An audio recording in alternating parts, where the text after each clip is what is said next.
Hi everyone, welcome back to the third episode of Dive into the Bible. Aku tuh ngerasa hari-hari ini God is speaking to me about a common message. Salah satunya tuh tentang gimana kita bisa bergantung sepenuhnya sama Tuhan, ninggalin ruang-ruang kenyamanan yang tanpa sadar kita itu buat, dan mencoba untuk melepaskan setiap ikatan-ikatan kita dari dunia. Seperti yang sebelumnya itu juga pernah aku bahas di episode 1 dan 2 Dive into the Bible. Teman-teman kalau belum nonton silahkan go to my YouTube channel to watch them out. Tapi kisah hari ini aku mau bahas tentang satu firman Tuhan di Kejadian 11 dan 12, yaitu tentang Abram dipanggil oleh Allah. Diawali dari ada sebuah keluarga besar, namanya tuh keluarganya Bapak Terah, yang adalah bapaknya Abraham, yang ceritanya mereka itu sedang melakukan perjalanan pergi dari tanah kelahiran mereka di Ur Kasdim menuju tanah Kanaan yang later on disebut dengan tanah perjanjian. Nah, Abram ini yang adalah anaknya Bapak Terah ini termasuk juga nih di dalamnya yang mengikuti perjalanan ini. Ada satu ayat yang menarik yang terambil dari Kejadian 11 ayat 31. Kita mau baca bareng-bareng ya. Kejadian 11 ayat 31. Lalu Terah membawa Abram anaknya serta cucunya Lot, yaitu anak Haran, dan Sarai menantunya istri Abram anaknya.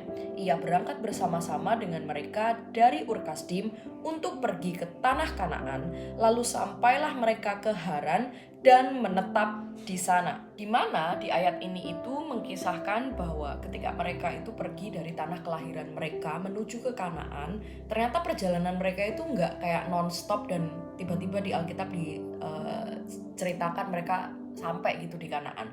Tapi mereka dikisahkan sampai di satu tempat dan menetap di sebuah tempat namanya itu Haran. Alkitab nggak nulis secara detail sih alasan kenapa kok keluarga ini itu memutuskan untuk menetap di Haran. Di Alkitab juga nggak tertulis berapa lama mereka itu stay di sana. Tetapi di ayat ke-32 tuh ada keterangan bahwa umur Terah ada 205 tahun lalu ia mati di Haran. Which means setelah keluarganya Bapak Terah ini sampai di Haran, mereka stay di sana sampai Terah ini mati. Nah, ini yang mau kita bahas sama-sama hari ini. Karena aku merasa bahwa Haran itu bukan stopping point yang biasa sih untuk keluarganya si Abram ini. Di Alkitab itu tertulis bahwa keluarganya itu pergi ke Haran dan mereka menetap di sana. Nah, yang menarik adalah terjemahan bahasa Inggris dari kata menetap ini. Di terjemahannya itu disampaikan bahwa they came to Haran and they settled there. Bahkan di terjemahan yang lain itu tertulis they came to Haran and they dwell there. Artinya ketika mereka settle di sana, settle itu sebenarnya bukan hanya mereka itu singgah bikin kemah atau bikin rumah sementara, terus nanti kalau tiba waktunya berangkat mereka tuh berangkat lagi. Bukan seperti itu. They settle then means it's not just a temporary stay. Maybe they already established their house there. They build their home. They have planned to raise the whole family and spend the rest of their life there in Haran. Tapi justru it is the beginning of Abram's calling journey. Disinilah adalah titik awal di mana Tuhan itu memanggil Abram untuk masuk ke dalam janjinya. Yang selama ini kan kita taunya Abram itu dipanggil kan ya sama Tuhan untuk keluar dari tanah milik ayahnya gitu ya, ke tempat yang Tuhan itu janjikan kepada Abram. Dan salah satu hal yang ditinggalkan sama Abraham itu, itu kenyamanan yang dia sudah miliki di rumah ayahnya. But I sense it's more than just a comfortability that Abram itu tinggalkan ketika dia itu berjalan di dalam janjinya Tuhan. Tapi Tuhan itu is calling Abram untuk keluar dari settlement yang dia sudah bangun atau tempat menetap yang dia sudah bangun dan mungkin rencanakan buat the whole family. Ini justru jadi satu hal yang menarik yang kita perlu renungkan buat hidup kita hari-hari ini. Karena nowadays banyak anak-anak segenerasiku ya yang umurnya mungkin 20-30 tahunan gitu ya. Kita tuh lagi seneng-senengnya pursuing settlement nggak sih? Kita lagi punya goals di dalam hidup kita untuk kita tuh bisa living stably, punya penghasilan yang stabil, kita punya pekerjaan yang oke, punya kondisi perekonomian yang baik gitu ya. Pokoknya being settled is our goal. Makanya orang-orang kayak saat ini tuh bersyukur banget ya ketika kita mungkin bisa dikasih pekerjaan yang stabil dengan gaji yang oke, dengan benefit yang oke, steady aja gitu. Terus banyak di antara kita juga yang pursuing hidup yang tenang, yang mapan, yang semuanya itu bisa terencana dan terprediksi. Itu yang ada di dalam bayangan kita, dan itu mungkin jadi sesuatu yang kita pursue hari-hari. Ini aku disclaimer ya, jangan salah tangkap dulu ya. Karena sebetulnya yang salah itu bukan settlement-nya atau stability-nya. Bukan juga ketika Abram ini stay di Harannya, bukan. Tetapi yang jadi bahaya itu adalah ketika being di kondisi yang settled dan stabil itu kemudian jadi tujuan hidup, bahkan akhir hidup kita. Karena tanpa sadar kalau kita itu berada di kondisi yang stable, aman, nyaman, mapan, dan settled ini tadi, kita tuh bisa mulai menghindari proses. Kita memilih untuk menghindari resiko-resiko yang bisa kita ambil, atau bahkan kita menghindari langkah iman yang Tuhan itu mau pakai untuk membawa kita itu masuk di dalam janjinya. Nah, aku mau cerita sedikit juga nih tentang apa yang pernah aku alami. Jadi, aku tuh seorang anak perempuan pertama di keluarga, dimana pernah aku terjebak di dalam kondisi untuk menjadikan mapan atau being settled itu menjadi salah satu goals hidupku. Bayangin aja kan, aku tuh punya 2 orang adik juga, dimana di dalam hatiku tuh kayak ada feels, aku tuh pengen jadi contoh untuk adik-adikku. Aku pengen jadi yang pertama di keluargaku, the one that can be settled by their own. Itu yang aku mau waktu itu. Dan ini terutama dari sisi financial dan juga kerjaan. Ya biasalah anak-anak baru lulus kuliah gitulah. And yes, setelah aku lulus itu, aku mencoba berbagai macam cara untuk bisa reaching that goal, dengan cari kerjaan lah, berpindah kota lah, aku exploring sebenarnya aku tuh oke-nya itu di mana lah, aku memikirkan gimana karirku itu bisa terus naik lah dan lain sebagainya. Akhirnya aku bekerja dan at some point I feel like I was reaching that level. Dengan kerjaanku dipandang baik, aku dapat gaji yang oke banget waktu itu. Jadi hidupku waktu itu tuh lurus, nyaman, enak, mapan aja. Dan aku ngerasa itu adalah titik dimana aku tuh settled. But yes, as you can guess, di titik itu ketika aku ngerasa aku sudah settled, aku sudah menetap nih dengan gaji, pekerjaan, benefit yang aku terima, termasuk kehidupan, semuanya itu mapan, lurus, dan baik aja gitu. Justru di titik itulah is the moment when God asked me to go out. Duh, kayak jahat banget ya. Jadi it was not easy to reach that level. Dan kondisi itu tuh sebenarnya kondisi dimana aku ngerasa nyaman, enak banget, dan segala sesuatunya tuh provided dengan uang dan gaji yang aku miliki. That was what I was thinking at that time. But also at the same time I was discerning. And I knew that God is not done with my life. Ini juga adalah hal yang dialami sama Abram. Jadi di tengah Abram dan juga keluarganya ini berada dalam kondisi yang settle, mereka settle di Haran gitu ya. Tuhan itu justru kasih perintah gitu ke Abram. Dan perintah itu adalah pergilah. Kalau dipikir lagi secara manusia, it was not an easy calling at all. Considering how comfortable the condition is mungkin, dan juga keterlanjuran Abram dan juga the whole family yang sudah settle di sana dan building something there. Kalau kita mau gali lebih lanjut tentang kisah ini, kalau dilihat dari kisahnya Abram ini, justru panggilan Tuhan atas hidupnya Abram ini terjadi setelah Terah itu meninggal. Dimana seperti bapak pada umumnya di dalam keluarga ya, bapak itu raising to be the leader of the family. Tapi dalam case-nya Abram ini, bapak Terah ini udah meninggal, udah mati, udah gak ada lagi. Jadi kita bisa artikan bahwa justru panggilan dari Tuhan ini adalah undangan dari Tuhan supaya Abram itu masuk ke dalam janjinya dan berada di dalam pimpinan Tuhan sendiri. Mari kita go through ke ayat yang selanjutnya, yaitu di Kejadian 12 ayatnya yang pertama. Sebenarnya Tuhan ini menyuruh Abram keluar dari mana saja sih? Kita lihat ya. Kejadian 12 ayat yang pertama. Berfirmanlah Tuhan kepada Abram, pergilah. Yang pertama, dari negerimu. Yang kedua, dan dari sanak saudaramu. Dan yang ketiga, dan dari rumah bapamu ini ke negeri yang akan kutunjukkan kepadamu. Di ayat ini Tuhan itu minta Abram itu keluar dari 3 hal. Pertama adalah dari negerimu, to go out from your country.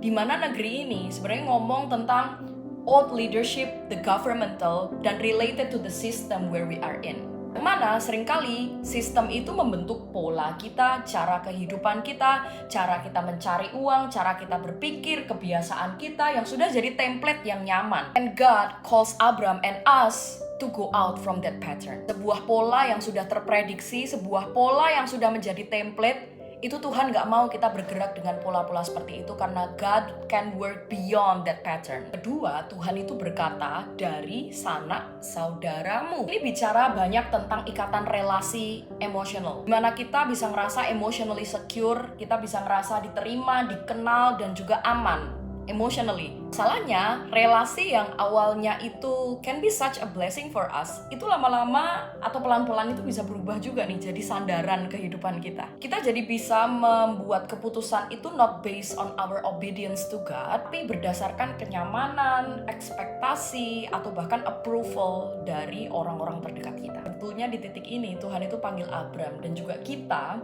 untuk belajar hidup bukan dari ekspektasi dan penerimaan manusia, tapi kita perlu mengarahkan hidup kita yang semula mungkin disetir perasaan dan juga intuisi kita.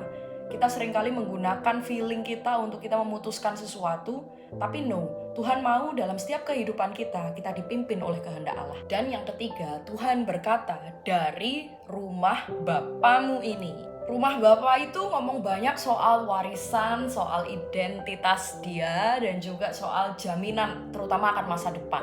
Baik itu secara financial, secara status, ataupun secara masa depan, itu sudah disiapkan. Dengan dia itu mungkin stay di rumah Bapa. Itu yang kita tahu juga, rumah Bapa itu kan juga rumah kita gitu ya, rumahnya orang tua. Itu adalah tempat yang paling aman, bisa dibilang juga paling pasti, paling familiar dengan kita karena kita grew up there. Justru dari sana Tuhan itu mau meminta Abraham keluar gitu. Karena selama Abraham maupun kita itu masih menggantungkan diri kita pada sesuatu yang diwariskan, kita tidak akan pernah bisa mempercayai apa yang Tuhan itu sudah siapkan dan janjikan. Nah, jadi kalau kita perhatikan ya dari 3 hal ini, apa tadi? Sistem, relasi, dan juga jaminan akan masa depan. Ini tuh sebenarnya adalah fondasi utama yang membentuk settlement. Dengan kita memegang 3 hal ini dan menjadikan ini sebagai tujuan hidup, mungkin hidup kita itu akan menjadi semakin rapi, semakin stabil, dan semakin terkendali gitu. Dari kisah Abram ini kita itu bisa melihat bahwa janji Allah itu tidak akan secara aktif kita alami kalau kita itu masih berada di dalam zona yang nyaman, aman, dan juga stabil. Janji Allah justru mulai dihidupi ketika Abram itu merespon firman Tuhan dengan ketaatan dan keluar dari Haran. Kita perlu notes ya bahwa Alkitab atau Tuhan itu sendiri itu tidak pernah menunjukkan bahwa dia adalah pribadi yang berubah pikiran. Tetapi yang terjadi adalah realitas janji itu dibuka melalui respon ketaatan kita. Kita perhatikan lagi firman Tuhan. Selama Abram itu tinggal di Haran, dia hidup aman dan settle there. Narasi Alkitab itu belum menceritakan adanya pergerakan akan janji Allah itu. Nah, tetapi janji Allah itu mulai berjalan seiring dengan langkah ketaatannya Abram. Dari sini kita bisa belajar bahwa janji Allah itu sebenarnya sifatnya bukan transaksional, tetapi sifatnya adalah relasional dan juga progresif seiring dengan kita mau berjalan bersama dengan Dia. Bukan sesuatu yang pasif bisa kita nikmati tanpa kita itu merespon. Tapi janji Allah itu dialami di dalam hubungan berjalan kita bersama dengan Allah. Seperti yang kita sering kali lihat dan juga banyaknya cerita Alkitab di mana Tuhan itu menyatakan kehendaknya seiring dengan langkah umatnya.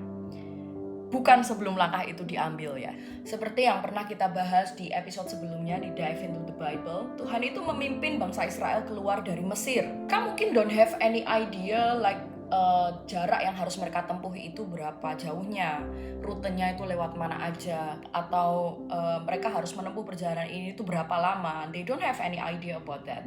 Tetapi kehendak Tuhan itu dinyatakan bagi mereka di dalam perjalanan lewat banyaknya mujizat dan juga penyertaan yang dialami, seperti tiang awan dan tiang api, roti mana yang terus-menerus memberi makan mereka setiap hari, dan air yang tidak disediakan sama Tuhan. Itu adalah bentuk penyertaan seiring dengan bangsa Israel itu berjalan. Juga kalau di perjanjian baru kita pasti tahu semua lah ya, kisahnya Petrus yang diundang sama Tuhan untuk berjalan juga di atas air.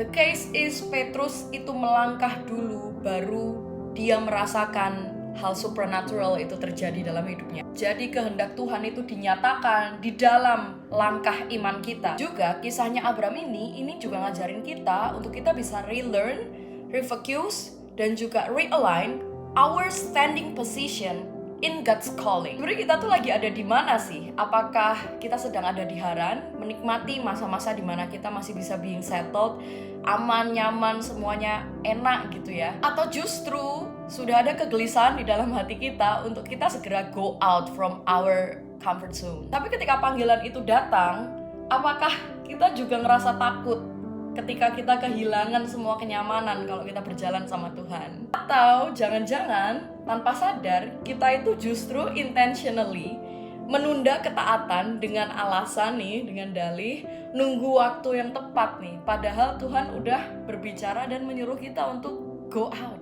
Kita milih diem, kita milih pura-pura gak denger gitu ya, karena kita ngerasa udah terlalu banyak nih hal yang aman, nyaman, yang sudah aku establish di tempat aku menetap hari ini. Kalau kamu ngalami hal serupa, aku cuma mau berdoa bahwa semoga setiap firman Tuhan yang kamu dengar hari ini bisa ngasih kamu encouragement dan juga kepercayaan bahwa memang kadang ketaatan itu kerasa kayak kehilangan. Tapi sesungguhnya Tuhan itu sedang membawa kita keluar dari kendali diri kita dan menaruh hidup kita sepenuhnya ada di dalam tangannya. Melalui setiap langkah ketaatan yang kita ambil, iman dan juga ketergantungan kita kepada Tuhan itu dilatih. Bukan karena di awal itu kita sudah memahami semuanya dan mengerti setiap jalan yang Tuhan itu sudah sediakan di depan. Bukan juga karena janji yang Tuhan berikan itu sudah sangat jelas gitu ya dipresentasikan kepada kita di awal.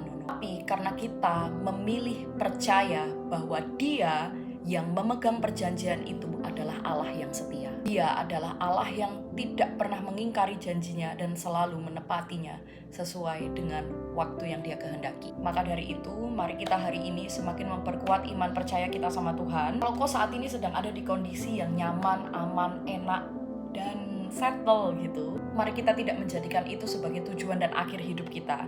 Justru di titik itulah adalah waktu yang paling tepat untuk kita itu discern sama Tuhan dan mengembalikan setiap apa yang kita genggam itu kepada Dia yang memiliki semuanya. And Dive into the Bible episode yang ketiga. Kalau kamu ngerasa terberkati dengan firman Tuhan ini, jangan lupa like, komen, dan juga share ke temanmu sebanyak mungkin. Kalau teman-teman juga dapat wahyuan atau rema lain dari ayat yang tadi kita baca di Kejadian 11 dan 12, please feel free to comment, and I'd like to know your point of view. I'd like to know your rema. Kita mau diskusi tentang firman Tuhan bersama-sama. See you on the next episode and God bless you.